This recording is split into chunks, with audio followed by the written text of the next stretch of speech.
শ্রাবণ মাসের এক রাত, সেবার রাধানাথ বাবুর একমাত্র নাতির অন্নপ্রাশনে আমার নিমন্ত্রণ। রাধানাথ বাবু আমার তরফ থেকে বিশেষ উপকৃত হয়েছিলেন একবার, সে ঘটনা পরে বলবো। ঠিকানা জানাই ছিল। এখন রেলের যোগাযোগ মাধ্যম হয়ে দূর গন্তব্যকে অনেকটা কাছে এনে দিয়েছে। সকাল থেকেই দোনামোনা করছিলাম যাব কি যাব না। বিকেল করাতে করাতে সিদ্ধান্ত নিলাম যাওয়াই যাক বরং। আমি এক বস্ত্রে থাকতেই বেশি ভালোবাসি। আমার পুটুলিটা বগল দাবা করে কিছু টাকা পয়সা সাথে করে নিয়ে আমি এই ট্রেনের স্টেশনের দিকে রওনা দিলাম। সূর্য অস্ত গিয়ে সন্ধ্যা নামতে চলেছে এমন সময় আমি ট্রেন স্টেশনে এসে পৌঁছালাম। যথা সময় ট্রেনে চেপে বসলাম। যেতে যেতে মনে মনে ভাবছিলাম নিশ্চয়ই পৌঁছাতে পৌঁছাতে অনেকটা রাত হয়ে যাবে। হলো তাই। নিঝুমনগর স্টেশনে যখন নামলাম তখন রাত কটা বাজে তা আমার খেয়াল নেই। জায়গাটাও তেমনই নিঝুম, একটা জনপ্রাণী নেই আশেপাশে কোথাও।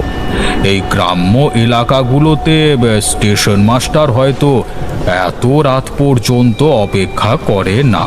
আবার ডাকাতের ভয়ও থাকতে পারে, কিন্তু আমার ভয় পাওয়ার কোনো কারণ ছিল না। আমি তন্ত্রজ্ঞানী মানুষ।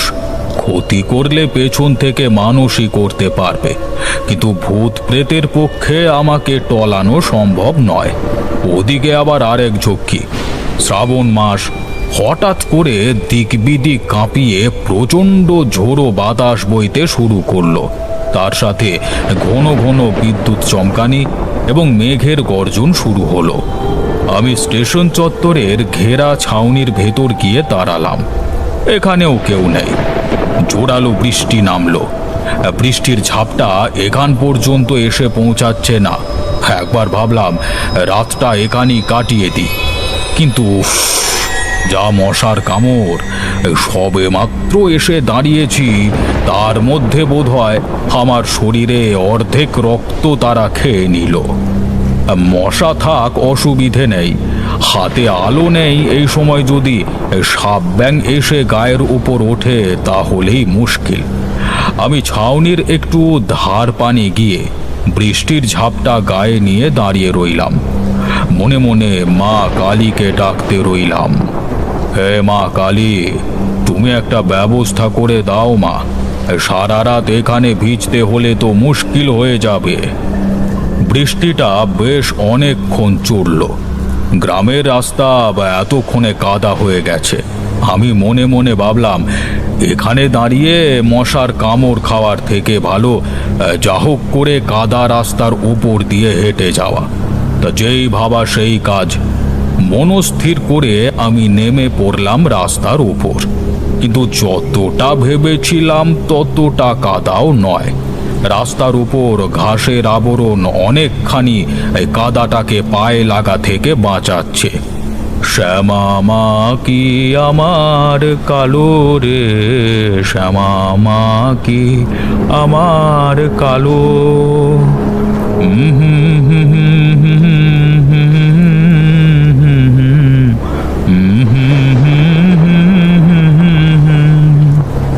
মনে মনে একটা শ্যামা সঙ্গীত গুনগুন করতে করতে আমি এগিয়ে চলেছি। মেঘলা আকাশে কখনো কখনো কালো ঘন মেঘের মধ্য দিয়ে জোছনার আলো উঁকি দিয়ে পথটাকে ভালোভাবে চিনিয়ে দিয়ে যাচ্ছে। আমি নির্ভয় হয়ে চলেছি। এভাবে চলতে থাকলে রাত যত গভীরই হোক না কেন, একটা না একটা সময় গন্তব্যে ঠিকই পৌঁছে যাব। রাস্তার দুপাশে বিশাল বিশাল গাছ তাদের ঝাঁকড়া ডালপালা নিয়ে দাঁড়িয়ে আছে। তার সাথে ক্রমাগত ঝিঝি পোকা এবং গোলা ব্যাঙের সুমিশ্রিত কোলাহল। তা কিছুক্ষণ আনমনি চলেছি। হঠাৎ করে একটা সাইকেলের ঘন্টির শব্দ শুনতে পেলাম আমার পেছনে দূর থেকে। শব্দটা আমার ঠিক পেছনের দিক থেকে এসেছে বলে মনে হলো। তা মনে একটু আশা দেখা দিল।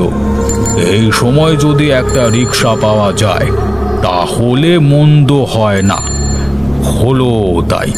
কিছুক্ষণ পর খুরখুর আওয়াজ করতে করতে একজন রোগামতো লোক আমার সামনে এসে রিকশাটা থামালো। অন্ধকারে লোকটার মুখ দেখা যাচ্ছে না। এ কি বাবু, আপনি হেঁটে হেঁটে যাচ্ছেন কেন? আরে আমার জন্য তো একটু অপেক্ষা করতে পারতেন, আমি তো রিক্সা নিয়ে হামেশাই যাই। আসলে আমি নতুন তো, তাই বুঝতে পারিনি। তাছাড়া অনেকটা রাত হয়ে গেছে। এই রেতের বেলায় তো আমার কাজ বাবু, সারাদিন আর কাজ পাই কোথায়? এই রেতের বেলায় আপনাদের দয়ায় কিছু করে কমে খাচ্ছি। এই দিক থেকে ওদিকে নিয়ে যাই, আবার সেই দিক থেকে এখানে নিয়ে আসি, ব্যাস তেমন করি চলে যাচ্ছে আর কি। বাহ, তাহলে তো তুমি খুব কাজের হে। যারা আমাকে চেনে তারাও একই কথা বলে। আসলে নিজের পেটটাও তো চালাতে হবে। এখন বাবু উঠে বসুন, চলুন, যেতে যেতে না হয় কথা হবে। বসুন বসুন, উঠে বসুন। প্রায় উঠে বসতে গিয়ে দেখি এখানে কে একজন লম্বালম্বি চিৎপাত দিয়ে শুয়ে আছে, মুখ পর্যন্ত চাদর মুড়ি দিয়ে। এ কি হরি, এ আবার কে? এইভাবে শুয়ে আছে কেন? উনিও আপনার মতো আজকে নতুন এসেন আর কি। হ্যাঁ, ওনাকে আনতেই তো আজকে রাতের বেলায় যাওয়া। আপনি উঠে বসুন বাবু। আমি একদিকে উঠে বসলাম। লোকটার কোনো রকম নড়নচড়ন নেই। আমিও তার প্রতি বিশেষ আগ্রহ দেখালাম না। হরির সাথে গল্প করতে শুরু করলাম। তা হরি, তোমার ঘরে কে কে রয়েছে বলো দেখি? ওই তো বাবু, আমার বউ আর আমি। আমাদের কোনো বাচ্চা কাচ্চা হয়নি। দুজনে মিলেমিশে বেশ সুখে আছি। আচ্ছা, তুমি তাহলে রিক্সা চালিয়ে পেট চালাও, তাই তো? তা জমি জায়গা কিছু আছে নাকি? না বাবু, গরিব মানুষ, জমি জায়গা কোথায় পাবো? আমি রিক্সা চালাই আর আমার স্ত্রী ঘর দেখাশোনা করে। বাহ, তা তোমাদের জীবনে তো তাহলে কোনো মাথা ব্যথা নেই। দিন আনো দিন খাও। হ্যাঁ বাবু, হ্যাঁ, এই পড়াশোনা তো আর হলো নিকো জীবনে। একবার অঙ্কের ক্লাসে গোল্লাপে স্যারের কাছে যা ঠ্যাঙানি খেয়েছিলুম, তারপর থেকে আর স্কুল মুখও হয়নি। এখন করে কমে খাচ্ছি আর কি। এমন সময় আমি অনুভব করলাম আমাদের কথোপকথনের মাঝে সেই চাদর ঢাকা দিয়ে শুয়ে থাকা লোকটা একবার কেমন যেন নড়ে উঠল। তারপর থেকেই আমার নাকে কেমন একটা বিটকেল আঁশটানি গন্ধ আসতে শুরু করলো। গন্ধটা কেন আসছে, কোথা থেকে আসছে, তা সে সম্বন্ধে আমার কোনো রকম ধারণা তখন ছিল না। তো হঠাৎ একটা খ্যাস খ্যাসে অথচ গম্ভীর কণ্ঠস্বর সেই চাদরের তলা থেকে ভেসে এলো। তা হ্যাঁ রে হরি, অঙ্কে যে শূন্য পেয়ে স্যার তোকে মারতে গেছিল, তা তুই স্যারকে কিছু করিসনি? না বাবু, আমি আবার স্যারকে কি করব? হ্যাঁ, তোর দেখি মিথ্যে কথা বলবার স্বভাবটা এখনো যায়নি। তুই যে স্যারের মাথা ফাটিয়ে দিলি ইটে করে, সেটা কি লোকের কাছে বলতে লজ্জা করছে? মানে মানে তখন একটু বদমাই ছিলাম তো, তাই আর কি। হ্যাঁ, কখন কি করেছি আর মনে নেই। হ্যাঁ, কিন্তু বাবু আপনি এসব জানলেন কি করে? ওরে গর্ধব, এতক্ষণ ধরে যে শুয়ে আছি, তা তুই তোর মাস্টারকে চিনতে পারলি নি? রক্ষা করো হে ভগবান, রক্ষা করো। কারোর ভাগ্যে যেন এরকম ছাত্র না দেয় ভগবান। ওয়াও, হে মাস্টার বাবু আপনি! আপনাকে তো আমি চিনতেই পারিনি। এবার চাদর ঢাকা দেওয়া লোকটা কেমন যেন ধীরে ধীরে উঠে বসলো। তার উঠে বসা দেখে চিতায় জ্বলতে থাকা মৃতদেহের কথা মনে পড়ল। মরা পোড়ানোর সময় মাঝে মাঝে মরাটা ঠিক এমনভাবেই উঠে বসে। তিনি সেভাবেই চাদর মুড়ি দিয়ে বসে রইলেন।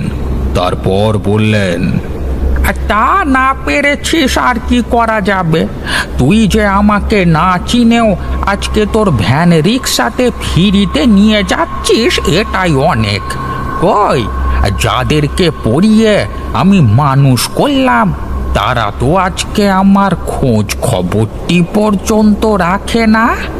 এমনটি হয়, জগতে যার জন্য করবেন বিপদের সময় তাকেই পাশে পাবেন না। আমি ভাব জমাবার জন্য কথাটা বললাম। আষ্টানি গন্ধটা ক্রমশ বাড়ছে। ভদ্রলোক বললেন, 1982 সালে প্রথম যখন আমি চাকরিটা পাই, তখন মানুষের মধ্যে এই বেইমানির পরিমাণ এতটা ছিল না। মানুষ মানুষের পাশে দাঁড়াতো বিপদে আপদে। ধীরে ধীরে সমাজে এই দেখনদারিটাই যেন প্রধান হয়ে পড়লো সবার কাছে।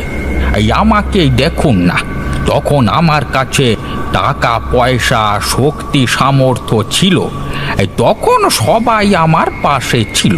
সবাই এমন ভাব দেখাতো যেন তারা কতই আমার আত্মীয়। আর আজকে দেখুন, আমার চরম মুহূর্তে আমি একদম একা। আপনি চিন্তা করবেন না মাস্টার বাবু, আমি তো আছি। আপনার যখন যা দরকার লাগবে আপনি আমাকে বলবেন। হ্যাঁ, আমি যথাসাধ্য চেষ্টা করব আপনাকে সাহায্য করবার। এই যে তুই আমাকে এই কথাটা বললি, এতেই আমার মনটা ভরে গেল। আসলে কি হয় জানিস হরি, এই পর্যায়ে এসে মানুষের সাহায্য খুব একটা প্রয়োজন হয় না। তবুও হাতের লক্ষ্মীকে পায়ে ঠেলতে নেই। যারা আজকে এই সময় আমার পাশে দাঁড়ালো না, তারা তো জানে না তারা কি জিনিস হারালো। মশাই, আপনি এভাবে হাহুতাশ করছেন, সত্যি আপনাকে দেখে খুবই খারাপ লাগছে। আপনার কি ছেলে পুলে? আছে আছে, সে বাবু বিদেশে নিজের বউকে নিয়ে থাকে। আর কত বছর হলো আমার সঙ্গে সম্পর্ক রাখে না। তা হ্যাঁ রে হরি, আমাকে ভ্যানে তুলতে তোর কোনো অসুবিধে হয়নি তো? অসুবিধে তো একটু হয় মাস্টার বাবু। আসলে এই সময় মানে দেহের ওজন খুব বেড়ে যায়, তো তাই একার পক্ষে খুবই অসুবিধে হয়ে যায়। কিন্তু আমার অভ্যেস হয়ে গেছে, তাই কিছু মনে হয় না। হঠাৎ করে এই কথোপকথনের মানে আমি কিছুই বুঝতে পারলাম না। হঠাৎ করে মনে হলো কেমন যেন তাদের কথোপকথনের মধ্য থেকে আমি ছিটকে বেরিয়ে এলাম। আমি শুধু চুপচাপ তাদের কথা শুনতে লাগলাম। আমি বুঝতে পারছিলাম তোর খুব অসুবিধে হচ্ছে, কিন্তু কি করব বল? পাশে দাঁড়িয়ে দেখা ছাড়া তো আমার কোনো উপায় ছিল না। ও কোনো ব্যাপার নয় বাবু, ওটা হামেশাই হয়ে থাকে। একটা কথা বল দেখি হরি, তুই যে বললি রাতের রিক্সাতে নেই তোর পেট চলে যায়, তা কিভাবে তোর এখান থেকে আয় রোজগার হয় সেটা আমাকে একটু খুলে বল দেখি। আয় রোজগারের কথা আর কি বলবো মাস্টার বাবু, লজ্জা করে তো খুব বলতে। আরে হরি, বলো না, তোমার লজ্জা কি? আরে আমরা ছাড়া তো আর কেউ জানতে পারবে না, তাই না? হরি বেশ কিছুক্ষণ নিজের মনে বিড়বিড় করে কিসব যেন বলে একবার ফ্যাক ফ্যাক করে হেসে নিল। তারপর বলল, ঠিক আছে বাবু, আপনি যখন এত করে কইছেন তবে বলছি শুনুন। কথাটা যেন 5 কান না হয়। না না, 5 কান কেন হবে? আরে আমরা কথা দিচ্ছি হবে না, তুই বল। তবে শুনুন বাবু, আমি যখন প্রথম রাতের বেলায় শেষ যাত্রীদের বইতে শুরু করি, তখন খুব ভয় পেয়েছিলাম। একবার হলো কি, আমার কানে খবর এলো দূর গ্রামের এক পথের ভিখিরি বটতলায় মরে পড়ে আছে। আমি তো রাতের বেলায় রিক্সা নিয়ে সেখানে গিয়ে পৌঁছালাম। গভীর রাত, কেউ কোথাও নেই। রাস্তার নেড়ি কুত্তাগুলো চিৎকার করছে, আর ভিখারির মরাটাকে ছিঁড়ে ছিঁড়ে খেতে শুরু করেছে। আমি কোনো রকমে ঢিল ছুঁড়ে সেগুলোকে তাড়ালাম। তারপর ছেঁড়া কম্বলটা চাপা দিয়ে কোনো রকমে মরাটাকে আমার ভ্যানের উপর তুললাম। তারপর টুকটুক করে সেখান থেকে ভ্যান নিয়ে রওনা দিলাম। বেশ কিছুটা আসবার পর পাগলটা হঠাৎ করে ভ্যানের উপর উঠে নাচতে শুরু করলো, আর তার সঙ্গে এই ফ্যাক ফ্যাক করে হাসি আর আমাকে গালাগাল দিতে শুরু করলো। আমি তাকে দাবড়ে দুবড়ে শান্ত করে ভ্যানেতে বসালাম। সে কাঁদো কাঁদো স্বরে আমাকে জিজ্ঞাসা করলো যে তাকে কোথায় নিয়ে যাচ্ছি। আমি রাগ ঢাক না রেখে বললাম, লাশ ঘরে।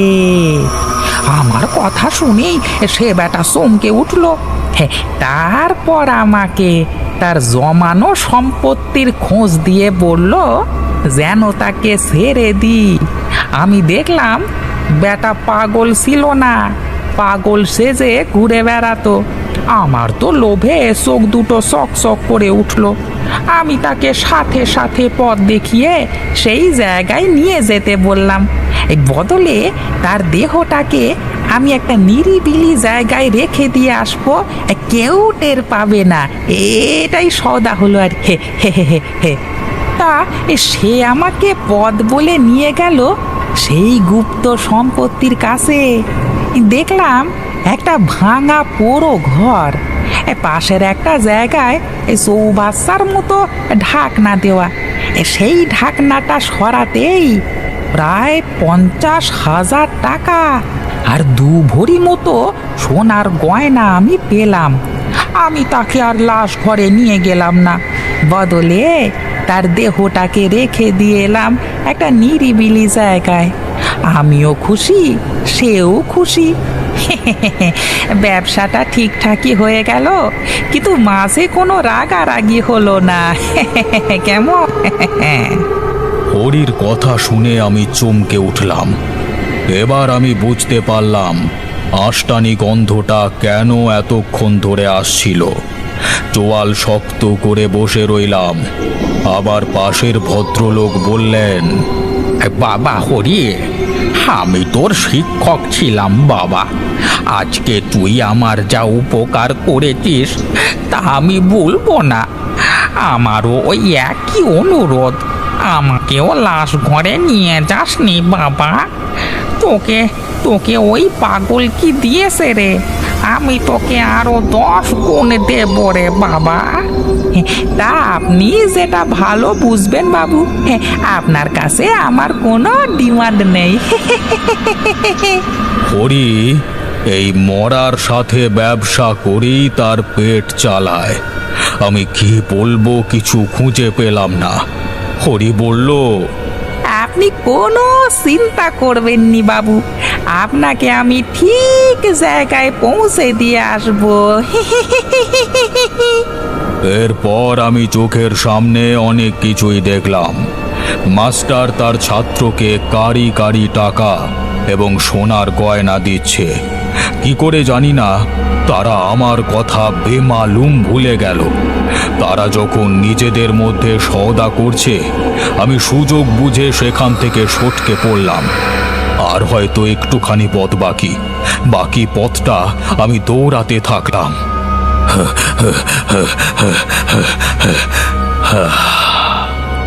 দৌড়াতে দৌড়াতে গন্তব্যে যখন এসে পৌঁছালাম, তখন দেখলাম বাড়ির সবাই ঘুমে ব্যস্ত।